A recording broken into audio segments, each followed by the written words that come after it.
품성예배 감사에 대한 주제입니다. 우리가 하나님 앞에 감사하는 사람이 되어야 됩니다. 이론의 여지가 없죠. 감사합시다. 감사를 해야 되겠다 결심을 하게 되죠. 근데 우리가 교리를 배우는 것은 그 일이 왜 우리에게 어려운가, 잘 안 되나, 이유와 원인을 따져서 근원적인 대책을 세우고 어떤 방식으로 우리가 우리 안에 있는 이 문제를 극복해 나갈 것인가, 그렇게 접근하는 것이 교리를 배우는 목적이에요. 왜 우리는 감사가 그렇게 쉽지 않은가? 그 이유는 전형적인 죄의 타락의 그 특성, 아담이 선택했던 그 길의 결과물이 바로 이 감사가 없는 불평과 원망, 자기의 마음대로 안 됐을 때 하나님께마저도 분노를 품는 대목지 않은 존재, 그게 죄성의 실체란 말이죠. 마귀가 유혹한 게, 하나님 원래 그 사람을 지으실 때 하나님의 형상대로 창조하셨고, 사람에게 부여하신 목적 자체가 하나님을 영화롭게 하고 또 하나님을 영원히 즐거워하는, 하나님을 환영하고 하나님만 계시면 충만함을 느끼고 하나님을 위로받고 하나님이 내 모든 것이 되시는, 그렇게 창조됐는데 타락을 하자마자 마음속에 제일 먼저 밀려든 게 수치심이었고, 죄의 부끄러움이죠. 죄의 부끄러움. 그리고 무책임하고 자기가 책임질 줄 모르고 남 탓하고, 그리고 하나님께 대해서도 원망과 불평을 하는, 감사치 않는 존재. 자, 타락이라는 것은 곧 감사하던 존재가 감사하기를 싫어하는 존재로 바뀐 거예요. 감사치 않는. 하나님이 계신 것을 본능적으로 느끼지만 그런 하나님을 인정하기도 싫고 그 하나님께 엎드리기도 싫고 감사하기를 싫은 거, 그게 죄성의 본질이다. 그래서 우리가 왜 입에서 감사보다는 자꾸 투정, 불평이 튀어나오나? 당연한 거예요. 우리 안에 있는 죄성 때문에 그래요. 근데 그거를 예수 믿는 사람은 이제 방치해 둘 수 없다. 그게 튀어나와서 활개를 치도록 방치해 놓지 않는다는 게 우리의 구원의 그 결과로 이 선행이, 하나님 앞에서 우리가 하는 선행들인 거예요. 우리는 완전한 선행을 하는 게 아니라 방치해 두지 않는다. 마치 부지런한 농부처럼, 부지런한 농부는 매일 밭에 나가서 김을 매줘야 되잖아요. 그죠? 그날의 풀을 뽑지 않으면 한 며칠만 놓쳐도 감당하기 어려운 상황이 되는 거예요. 그래서 매일 살펴보고 도단한 거에 됐으면 조금 할 때 얼른 뽑아서 제거하고, 매일 성실한 풀 뽑기가 되어야 된다. 김을 매줘야 된다. 똑같아요. 구원받은 하나님의 백성들이 예수님의 보혈로 모든 죄를 사면받고 하나님 자녀가 됐지만 그 다음에 우리는 영원히 즐겁게 놀았습니다, 이렇게 얘기하는 게 아니라 6월절 은혜의 구속을 받은 후에는 7일간 무교절이 있어야 되는 거예요. 일평생을 얘기하는 거예요. 일평생에 누룩을 제거하는 싸움이 필요하다. 누룩 없는 거룩한 떡이 되려고 노력하는 싸움이 필요하다.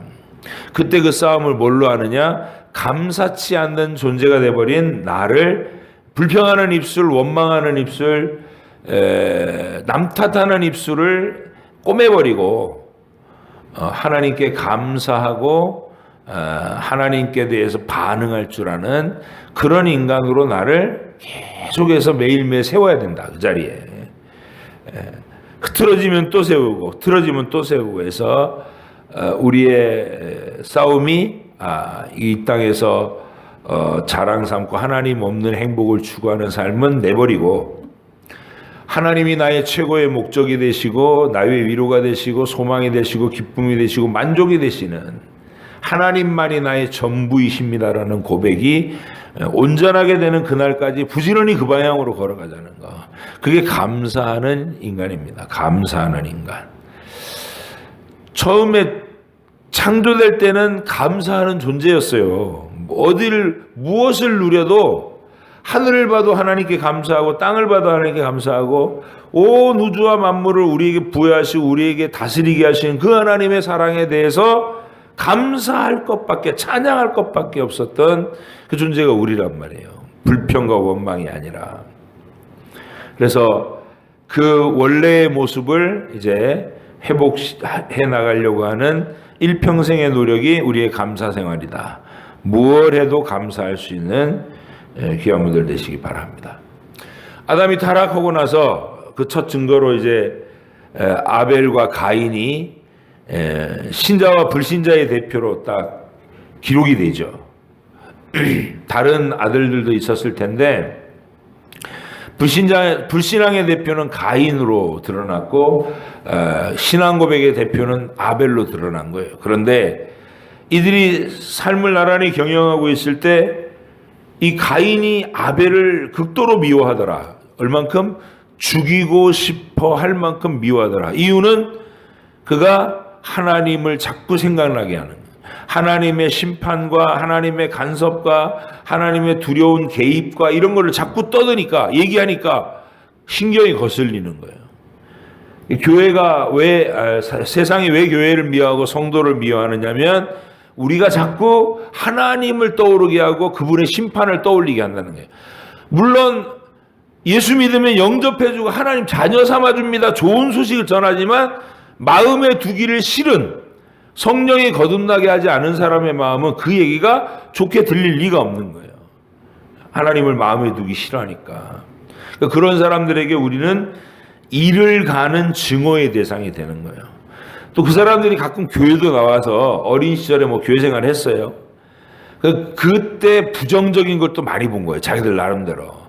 성도끼리 싸우는 걸 모습 봤거나 교회가 분열 막 갈라져 가지고 막 서로 난리는 그런 교회를 보거나 그러니까 이제 빌미를 가지고 원래 죄성은 하나님을 마음에 두기 싫어하는 죄성에서 나오는 악한 반응인데 핑계가 생긴 거야. 예? 내가 다녔던 교회에서 이런 일이 있었는데 정말 눈 뜨고 못 볼 꼴들이더라. 교회에서 구원받았다는 자들이 모여서 그렇게 하더라. 이러면서 비난하고 조롱하면서 자기의 안 믿는 이유를 삼으려고 그래요. 전부 감사치 않는 마음의 그 표정인 거예요. 표현. 하나님 앞에 감사하기 싫은, 하나님을 의식하기 싫은, 마음에 두르기도 싫은 그 사람의 그 배은망덕한 자태가 바로 감사가 없는 삶이다. 여러분 가인을 보세요. 아벨을 그렇게 증오를 해요. 이유는 자기 재산은 하나님이 안 받고 아벨이 드린 피의 약속을 믿는다는 둥 그러면서 하나님께 드린 제사만 하나님이 인정한다는 생각에 시기와 증오심이 생겨서 아벨을 죽여버리는 거예요. 그리고 나서 네 아우 아벨이 어디 있느냐 하나님 물어요. 몰라서 물으신 게 아니라 가인에게 자백을 하라고. 용서를 하실 회개의 기회를 주시고자 함인데 가인이 내가 아우를 지키는 자입니까? 이따기 식으로 하나님을 대적하는 반응을 하죠. 네 아우의 핏소리가 땅에서부터 부르짖는다. 하나님 대답하시고 그러므로 이제 네가 땅이 너를 향하여서 혹독한 결과를 낼 것이고 네가 땅으로 말미암아 살지 못한다. 수고와 고통이 너에게 있을 것이다. 라는 하나님의 징계가 내려져요. 그런데 가인이 그 말을 듣자마자 하는 말이 나한테 내리는 벌이 너무 무겁습니다. 지가 억울하다는 거예요. 지는 동생을 죽여놓고 하나님이 너한테 평생에 떠도는 삶을 줄 거다 그랬더니 벌이 너무 무겁습니다. 이러면서 대들어요. 감사하지 않고 자기 본의의 교만한 하나님을 대적하는 미운 마음이 있는 거. 그게 죄가 깊어져 가고 있는 현상에 그렇게 되더라. 여러분, 하나님이 아브라함의 언약을 지켜서 이스라엘 사람들을 애굽에서 탈출시켰을 때 그 출애굽의 현장을 가만히 들여다보세요. 그 사람들이 왜 그렇게 하는 말마다 미운 말을 하나, 하나님 앞에서. 그건 뭐냐면 그들은 우리보다 더 특별히 악했기 때문이다. 아니에요. 이게 아니고 우리 안에도 똑같이 들어있는 죄성이 항상 그런 식으로 흘러나온다는 거예요. 흘러나온다. 모세를 보내서 하나님이 내가 너희를 아브라함에게 약속한 젖과 꿀이 흐르는 땅으로 인도해 준다 이 소리를 했을 때는 와 하나님 최고 박수 쳤어요. 왜? 자신들한테 듣기 좋은 말 해줬거든. 젖과 꿀이 흐르는 땅을 너희의 대대 후손 기업으로 주겠다 이렇게 얘기하니까 와 하고 좋아했어요. 기분 좋은 소리니까. 근데 정작 다음날 모세가 내 백성을 보내라 하십니다 딱 전했더니 바로가 그 말을 듣고 순순히 어서 가세요 이러는 게 아니라 아니 이것들이 시간이 많고 게을러 가지고 이따위 소리를 하는구만. 그래가지고 명령을 내리기를 지푸라기를 주던 거를 멈추고 재료 공급해 주는 거 하지 말고 벽돌 숫자는 똑같이 찍어내도록 해야 이것들이 힘이 남아서 그렇게 떠드는 것이다 라고 막. 그리고 벽돌 숫자를 못 채우면 막 채찍으로 때리고. 그러니까 뭐 당황했죠 이스라엘 백성들이. 근데 와가지고 그러면 하나님이 약속을 지키려고 오셨다는데 상황이 왜 이렇게 돌아갑니까?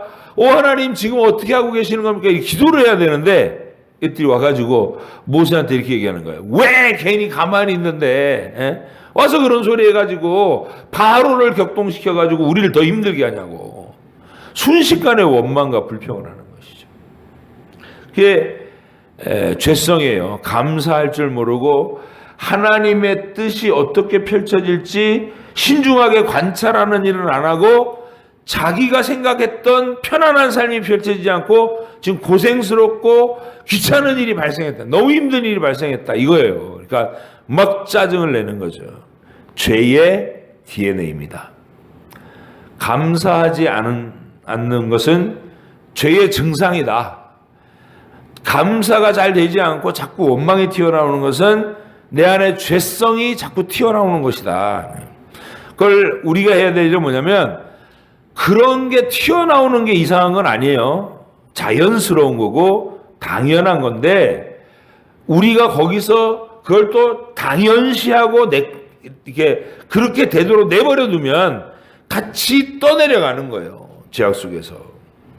그래서 우리는 그때 어떻게 해야 되느냐? 내 안에 있는 치밀어 오르는 그런 것들을 거절해야 되는 거예요. 거절. 이건 내 죄성이고 내가 대적해 싸워야 되는 감정이고 입에서 튀어나오는 불평의 말을 억누르고 감사하는 말, 덕스러운 말, 하나님의 영광을 돌리는 말, 내 뜻이 아닌 하나님의 뜻을 구하는 말, 이런 것들이 나와야 될 줄로 믿습니다. 그래서 우리는 완전한 존재가 아니지만 하나님 앞에서 왜 구원받은 백성은 감사의 사람이 되어야 되는가? 타당한 이유를 여기서 발견할 수 있도록 간절히 바랍니다. 그래서 초보 단계의 그 이스라엘은 출애굽하자마자 당황을 해요. 여러 가지로. 홍해 앞에 데리고 나갔을 때에도 홍해 앞으로 데리고 나갔을 때도 얼마나 영광스러운 구출이에요. 그 전날 밤에 무슨 일이 있었냐면 애굽의 장자를 죽일 것이다 선포하신 하나님이 실제로 그날 밤에 애굽 전역의 모든 집집마다 들어가서 장자를 다 죽였다고요. 막 통곡 소리가 이 집 저 집 이 골목 저 골목에서 막 난리가 난 상황에서 언약의 피를 바른 이스라엘 집은 잠잠하고 아무 일도 일어나지 않은 평화가 있었다는 거예요. 여호와 샬롬이 있었다고요. 그리고 난 다음에 홍해로 온 거 아니에요. 근데 홍해로 왔으면 마땅히 애국 군대가 막 추격해 오는데 앞에는 홍해가 가려막혀 있었고 뒤에는 애국 군대가 추격했어요. 두렵고 당황하기는 했겠지만 기도는 이렇게 해야 되는 거예요. 오 하나님 위태롭습니다. 우리를 도우소서 이러면 되는데 말을 그렇게 안 하고 뭐라 그래요? 애굽에 매장지가 없어서 우리를 이곳까지 끌고 나가서 여기서 다 죽게 하느냐 이렇게 얘기를 해요. 감사가 없는 마음, 원망과 대신에 감사가 없는 대신에 원망과 불평과 꼬인 마음이 여과 없이 막 튀어나오는 거, 그게 죄성이 우리 안에서 춤추면서 나오는 것이다. 그래서 우리는 이 상태를 저와 여러분이 알아요. 안다고요. 이렇게 나오는 대로 그냥 얘기하고 발설하면 덕스러운 말이 안 나가겠구나. 하나님 앞에 아주 파렴치하고 배은망덕하고 무례한 언어가 언사가 나겠구나 이렇게 생각하면 입을 틀어 막아야죠. 그래서 그런 감정을 억누르고 하나님 앞에 우리가 깨달은 만큼의 감사하는 말, 순종하는 말, 하나님 뜻을 세우는 말, 이웃을 복되게 하는 말을 하기 위해서 적극적으로 싸움하고 노력하는 우리 모두가 될 수 있기를 간절히 바랍니다.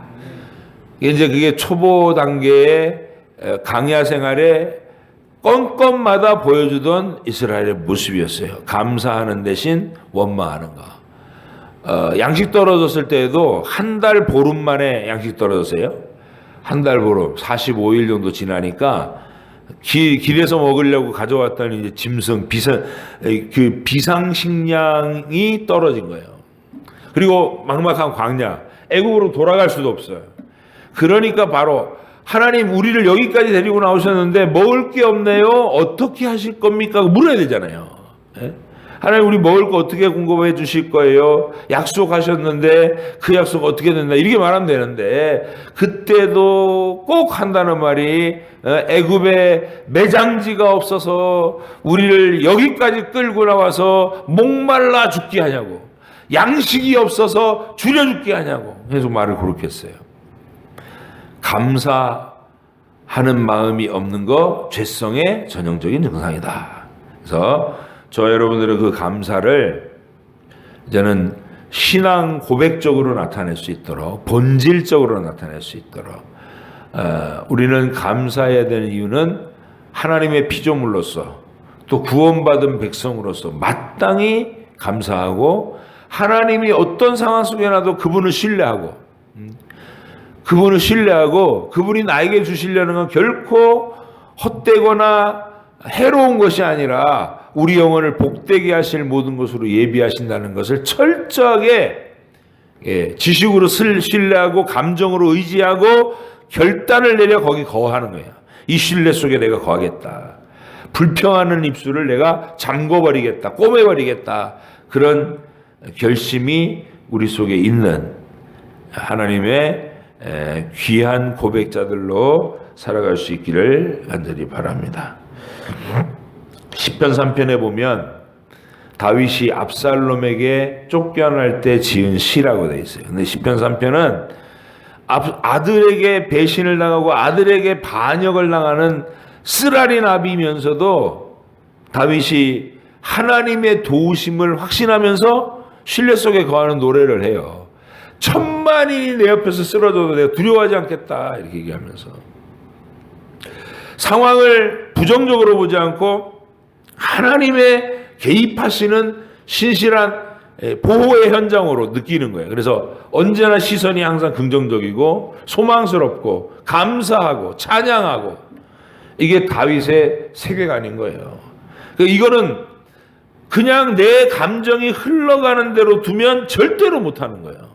내 감정이 흘러가는 대로 두면 아담의 증세가 나오는 거예요. 아담의 증세. 우리도 그 백성하고 똑같이 말할걸요.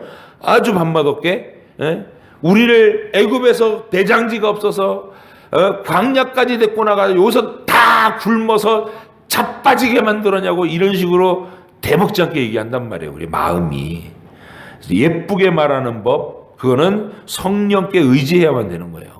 예쁘게 말하고 덕스럽게 말하고 이렇게 격려하는 말을 하고 하나님의 뜻을 구하는 말을 하고 이웃을 이롭게 만들어주는 말을 하려면 성령께 의지하는 갖은 노력이 필요하다. 우리 몸부림이 필요하다. 그래서 감사를 하려면 의식하고서 작심하고서 힘껏 해야 된다. 힘껏. 흘러나오는 대로 내 감정에 그 말을 꺼내지 말고 꾹 눌러놓고 감사하는 말을 의식적으로 해야 우린 비로소 감사할 수 있다. 그래서 오늘 본문에서 10명의 문둥병자가 다 나음을 입었어요. 예수님의 소문 듣고 예수님 앞에 가갖고 우리 좀 고쳐주세요. 불쌍히 여겨주세요. 그렇게 했더니 주님이 제사장에게 가서 보여라. 그랬고 제사장에게서 문둥병을 걸린 사람더러 제사장에게 보이라는 것은 나았을 때잖아요. 나았을 때 다시 뭐 진단받을 필요는 없는 거고 이미 문둥병자인데 그래서 나았을 때 제사장에 가서 보인단 말이야. 10명이 가다가 오오오 그러면서 손이 다 피부가 깨끗해져 버린 거예요. 그때 나머지 9명은 그렇게 해주신 예수님께 대해서 이분이 범상치 않다. 이분은 그냥 평범한 사람이 아니구나. 우리가 이분 앞에 가서 다시 이분이 말씀하신 거 들어야 되겠다. 이런 생각 전혀 안 하는 거예요. 병이 났다. 신난다. 이제부터 집으로 돌아가야겠다. 그러면서 자기들이 해야 될 바쁜 일정이 쫙 생긴 거죠. 누구를 만나고 어느 회의에 가서 내가 병이 나왔음을 잔치도 벌여야 되겠고 뭐 어쩌고 저쩌고 하면서 스케줄이 바짝 잡혀 있으니까 구원해 주시는 예수님에 대해서는 전혀 만나지 못하고 병만 고치고 끝난 거죠. 그것만 해도 크게 즐거운 일이라고 생각할지 모르겠지만 사실은 병만 고치고 끝난 것은 여전히 저주 상태에 있는 거잖아요. 죽음의 저주 아래 있는 거잖아요. 근데 그 중에 사마리아 환자였던 한 사람이 즉시 예수님께로 달려옵니다. 달려와서 살해를 해요. 살해를 했다는 말은 주님이 나를 위해서 기도해 주시고 제사장이 가라 명하셨을 때 내 병이 낫나이다.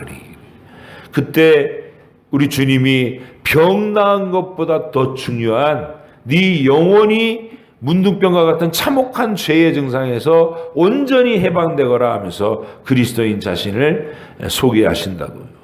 구원에 참여시키는 은혜가 있었어요. 이게 감사하는 삶의 능력이다. 여러분과 제가 구원받은 백성이라면 마땅히 우리 입술에서 감사하는 말, 찬양하는 말, 주의 뜻을 이루는 말, 이웃을 복되게 만드는 말을 힘써 행하시기를. 그래서 그 감사가 우리의 체질이 되고 우리의 가치관이 되고 우리의 말버릇, 말습관이 되는 감사가 그렇게 철저히 우리 몸에 배기도록 만드는 것 하나님 기뻐하시고 기대하시는 일인 줄 믿습니다. 기도하겠습니다.